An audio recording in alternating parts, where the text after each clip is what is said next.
திருமாவளவன் அவர்கள் பயணம் செய்த கார் முன்னால் சென்ற ஒரு இருசக்கர வாகனத்தின் மீது மோதியதாகவும் அதை தட்டி கேட்ட அந்த ஓட்டுநரை விசிகாவினர் தாக்கியதாகவும் சொல்லி ஒரு பெரிய அவதூறு கதை தமிழ்நாட்டு ஊடக வெளியில் பரப்பப்பட்டு விவாதிக்கவும் படுகிறது.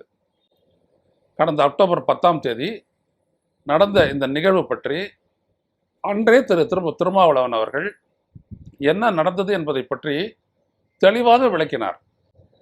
என் வண்டிக்கு முன்னாடி இந்த வண்டி போயிட்டு இருந்துச்சு, மெதுவாக போனாங்க, என்னுடைய ஓட்டுநர் தொடர்ந்து ஹார்ன் அடிச்சுக்கிட்டே இருந்தார், ஆனால் அவங்க அசையலை, அப்படியே பண்ணிட்டு ஒரு இடத்துல போயிட்டு அவர் அப்படியே ஒரு ஸ்பீடு பிரேக்கரை கடந்து அவர் அப்படியே நிறுத்திட்டாரு. இவர் அப்போ தொடர்ந்து ஹார்ன் அடித்தார்.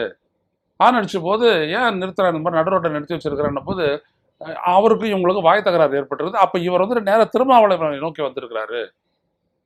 அப்போ போலீஸ் இவருக்காக ஒரு எஸ்கார்ட் போலீஸ் வந்திருக்குது இவருக்கு பின்னாடி, இவருடைய வாகனத்துக்கு பின்னாடியே. அவங்க வந்துட்டு தடுத்து என்ன எதுன்னு கேட்கும்போது, யார் அவன் உள்ளே இருக்கிறவன், தலைவனாக இருந்தால் எனக்கு என்ன, இப்படியெல்லாம் அவதூறான பேசியிருக்கிறாரு. ஆனால் திருமாவளவன் வண்டியெல்லாம் விட்டு இறங்கலை, அவர் எல்லாம் பார்த்துட்டு இருக்கிறாரு, அவ்வளோதான்.